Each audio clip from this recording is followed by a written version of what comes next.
Carbon एक ऐसा atom, एक इकलौता ऐसा नॉन मेटालिक एलिमेंट जो किसी अपने एलोट्रॉपी की फॉर्म में हमारे लिए एक मेटल का काम भी करता है। फॉर एग्जांपल ग्राफाइट के अंदर जो हमको कंडक्टर ऑफ इलेक्ट्रिसिटी के रूप में भी हमारे काम आता है, और जो उसका डायमंड है वो हमारे लिए ज्वेलरीज में काम आता है, लेकिन वो नॉन मेटालिक फॉर्म ही है क्योंकि उसमें हमारी इलेक्ट्रिसिटी कंडक्ट नहीं करती।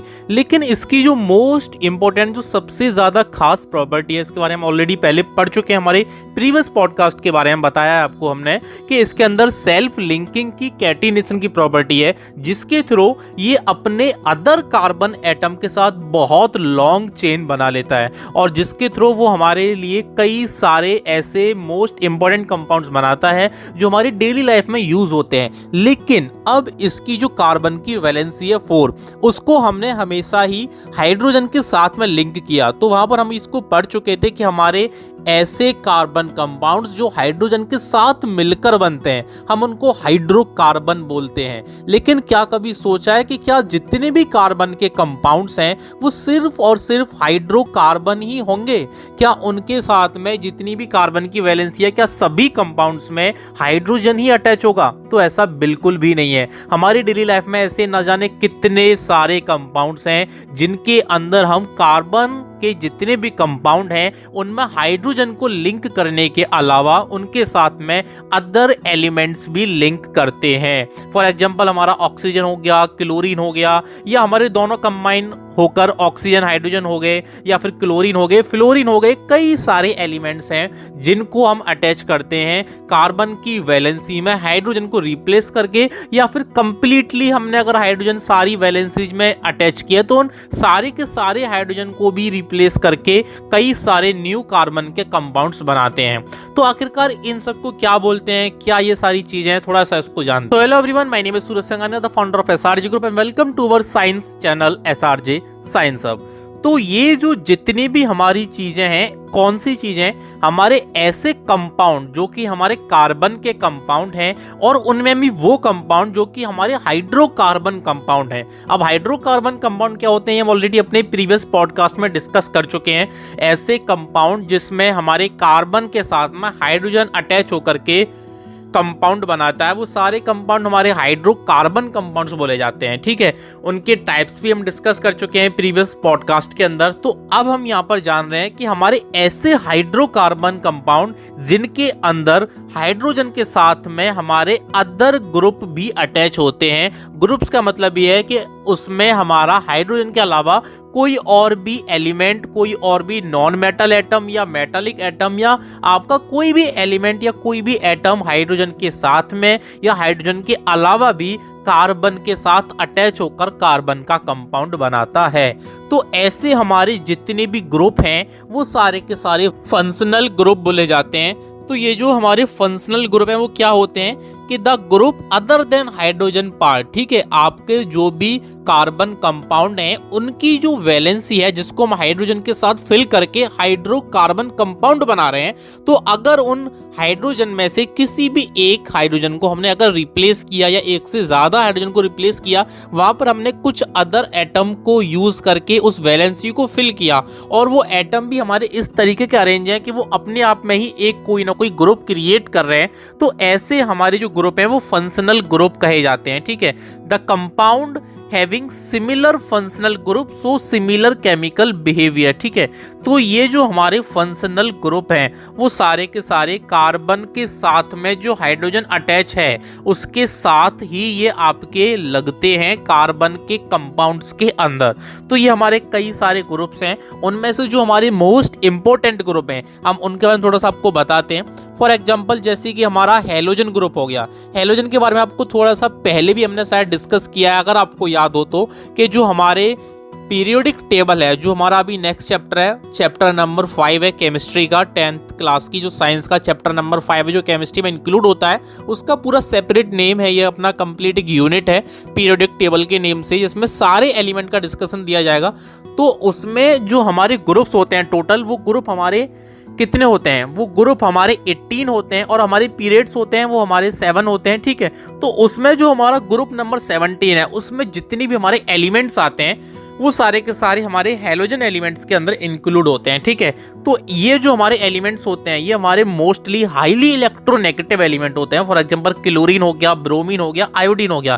तो हैलोजन ग्रुप हो गया फंक्शनल ग्रुप में। एक हमारा एल्कोहल ग्रुप हो गया। एल्कोहल ग्रुप हमारा ऐसा होता है कि जिसके अंदर हमारे ऑक्सीजन और हाइड्रोजन दोनों मिक्स होते हैं, दोनों का मॉलिक्यूल आपका अटैच होता है हाइड्रोजन के कंपाउंड के साथ में। उसके अलावा हमारा तीसरा है एल्डिहाइड का, और चौथा है हमारा कीटोन का, और पांचवा हमारा कार्बो ऑक्सिलिक ग्रुप। अब ये जो कार्बो ऑक्सिलिक है ये कार्बो ऑक्सिलिक एसिड ग्रुप होता है। इसमें आपका OH नेगेटिव आयन हो गया, और ये आपका कंबाइन होता है C और डबल बॉन्ड O के साथ में। अब ये double bond, triple bond, single bond ये भी हम ऑलरेडी डिस्कस कर चुके हैं, तो आई होप ये सब आपको ऑलरेडी क्लियर होगा। हमारा जो प्रीवियस पॉडकास्ट है उसकी लिंक हम डिस्क्रिप्शन में डाल देंगे। जो हमारा एल्केन, एल्कीन और एल्काइन के नाम से ऑलरेडी डला हुआ है, आप उसमें पूरा अच्छे से इसको सुन सकते हैं। तो जो डबल बॉन्ड है उसको हम थोड़ा सा आपको बता देते हैं कि डबल बॉन्ड और ट्रिपल बॉन्ड ये दोनों ही बॉन्ड हमारे अनसैचुरेटेड हाइड्रोकार्बन का पार्ट है। ठीक है, तो वैसे भी हमारा जो कार्बो ऑक्सिलिक ग्रुप है ये सारे के सारे जितने ग्रुप हैं इनका हम एक सेपरेट पॉडकास्ट भी आगे बनाएंगे, उसमें आपको पूरा डिस्कस करेंगे।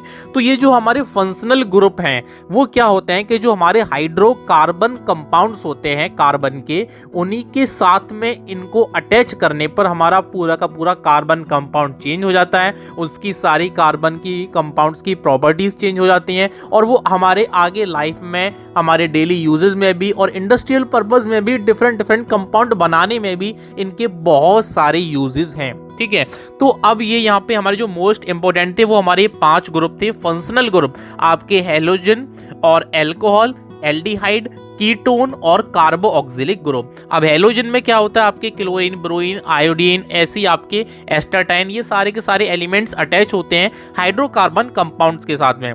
अब वो कंपाउंड आपका कोई सा भी हो सकता है, एल्केन का भी, एल्कीन का भी, एल्काइन का भी। फॉर एग्जांपल अगर मान लो मैं आपके 2 कार्बन एटम का लेता हूं, तो 2 कार्बन एटम को आपको हमने बताया कि ईथ बोलते हैं, तो अगर हमने ईथेन में लगाया तो एल्कीन का कंपाउंड हो गया। अगर हमने एल्कीन का यूज किया कंपाउंड तो वहां पर ईथीन में लगेगा, एक H रिप्लेस करके वहां कोई भी ग्रुप अटैच कर देंगे। और अगर हमने एल्काइन का लगाया तो इथाइन का हो गया। ठीक है, मीथ में आपका मीथेन, मिथाइन और मीथीन हो गया। ठीक है, तो इस तरीके से हो गया।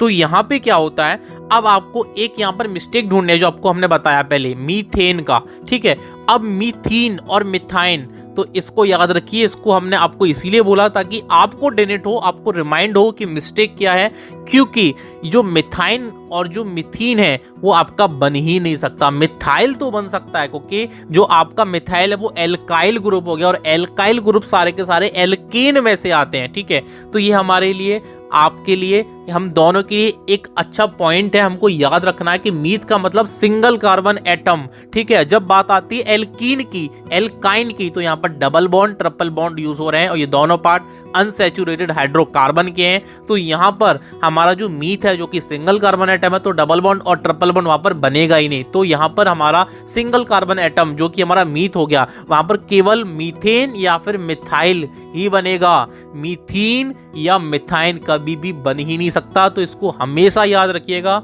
मैंने आपको अपनी मिस्टेक इसलिए करके दिखाई ताकि आपको रिमाइंड रहे, आगे कभी भी कोई भी आपको इस तरीके से इल्यूजन में ना डाल पाए। आपको इस चीज को समझना है कि सिंगल कार्बन एटम कभी भी अनसैचुरेटेड हाइड्रोकार्बन नहीं बनाएगा, हमेशा सैचुरेटेड ही बनाएगा। तो उसके लिए आपको डबल बॉन्ड बनाने के लिए, ट्रिपल बॉन्ड बनाने के लिए मोर देन 1 कार्बन एटम की जरूरत होगी। ठीक है, तो अब दोबारा वापस आते हैं अपने टॉपिक पर, फंक्शनल ग्रुप पे। तो हैलोजन में हमारे आपके इलेक्ट्रोनेगेटिव एलिमेंट हो गए। अब अगर बात की जाए एल्कोहल ग्रुप की, तो एल्कोहल ग्रुप में हमेशा याद रखिएगा OH आपका मॉलिक्यूल कनेक्ट हो जाएगा किसी भी कार्बन कंपाउंड से। ठीक है, उसके अलावा जो हमारा एल्डिहाइड ग्रुप है, एल्डिहाइड में क्या होता है, C double bond O single bond H, ये उसका पूरा एक सेपरेट मॉलिक्यूल है। जब भी आपका कार्बन का कोई भी कंपाउंड है जब इस ग्रुप से अटैच होगा तो फिर उसका नेम चेंज हो जाएगा। ठीक है, अब देखो एल्कोहल ग्रुप में क्या होता है, वहां पर आपका जो ऑल है वो लग जाता है आपके सफिक्स के रूप में। फॉर एग्जांपल हमने इथेन, जो आपका इथेन आपके डबल कार्बन एटम का कंपाउंड हो गया, उससे हमने अगर इसको अटैच किया तो वहां पे इथेनॉल हो जाएगा वो इसके अटैच होने से। ठीक है, एल्डिहाइड में वो क्या होगा, उसका भी वहां पर नेम चेंज हो जाएगा, कीटोन पे उसका नाम चेंज हो जाएगा। ठीक है, तो इस तरीके से यहाँ पर आपके नेम भी चेंज होने लगते हैं, और कार्बो ऑक्सिलिक में भी आपका नेम चेंज हो जाएगा। फॉर एग्जांपल इथेनोइक एसिड, ठीक है, कीटोन में इथेनॉन हो जाएगा। ठीक है, तो तो इस तरीके से ये सारे के सारे आपके नेम चेंज होने लगते हैं फंक्शनल ग्रुप के अटैच होने से।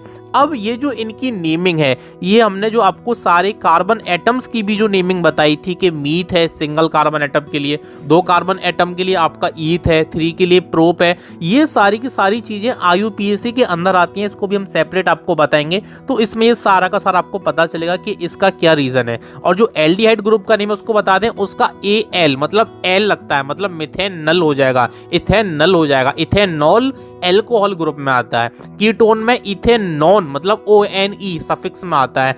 और इसके अलावा कार्बोक्सिलिक ग्रुप अगर कहीं लगता है तो यहाँ पर आपका नोइक OIC मिथेनोइक, प्रोपेनोइक, मीथेनोइक के और प्रोपेनोइक के बाद आपका इथेनोइक हो गया और ब्यूटेनोइक हो गया, पेंटेनोइक हो गया। अगर मान लो आपके 7 कार्बन एटम है तो सेप्टेनोइक हो गया। तो ये सारे के सारे कार्बोक्सिलिक एसिड है। जब आपका कार्बोक्सिलिक एसिड ग्रुप किसी से अटैच होगा कार्बन कंपाउंड से, तो वहां पर आपका क्या बनेगा, वहां पर आपका ब्यूटेनोइक एसिड बनेगा, प्रोपेनोइक एसिड बनेगा, इथेनोइक एसिड बनेगा, मीथेनोइक एसिड बनेगा। तो ये सारी चीजें उसके अंदर आएंगी, तो ये आपको याद रखनी है, ठीक है। तो अल्कोहल ग्रुप में OH मॉलिक्यूल जुड़ेगा, एल्डिहाइड ग्रुप में C double bond O single bond H molecule जुड़ेगा, कीटोन ग्रुप में H नहीं है कोई भी, यहाँ पर C double bond O molecule जुड़ेगा। कार्बोक्सिलिक ग्रुप में C डबल बॉन्ड O और साथ में सिंगल बॉन्ड OH। ये बहुत बड़ा एक कंफ्यूजन बच्चों में रहता है, इसको याद रखिएगा। एल्डिहाइड ग्रुप में C डबल बॉन्ड O साथ में सिंगल बॉन्ड H है। कार्बोक्सिलिक ग्रुप में C डबल बॉन्ड O लेकिन सिंगल बॉन्ड OH है, केवल एक O का डिफरेंस है। एल्डिहाइड में C double bond O single bond H और कार्बोक्सिलिक ग्रुप में C double bond O single bond OH। तो ये याद रखिएगा। तो यहाँ से थोड़ा सा रिवाइज कर लीजिए कि आपके मोस्ट इंपोर्टेंट जो फंक्शनल ग्रुप है, सबसे पहला हेलोजन ग्रुप, सेकंड आपका एल्कोहल ग्रुप, थर्ड नंबर पे आपका एल्डिहाइड ग्रुप, फोर्थ नंबर पे आपका कीटोन ग्रुप और फिफ्थ नंबर पे आपका है कार्बोक्सिलिक एसिड ग्रुप। तो ये आपके मोस्ट इंपोर्टेंट ग्रुप हैं जो कि फंक्शनल ग्रुप में होते हैं। और फंक्शनल ग्रुप क्या होते हैं, जब भी आपके किसी भी हाइड्रोजन के साथ में जो भी आपका कार्बन कंपाउंड बनता है, हाइड्रोकार्बन कंपाउंड, उनमें से हम जब H को रिप्लेस करके इन ग्रुप्स को अटैच करते हैं तो आपका एक फंक्शनल ग्रुप कहलाता है उस कंपाउंड के साथ जो भी अटैच होता है वो। तो ये आपके बहुत ज़्यादा इंपॉर्टेंट पार्ट हैं इस चैप्टर के भी, कार्बन एंड इस कंपाउंड के भी। So thank you everyone. Carbon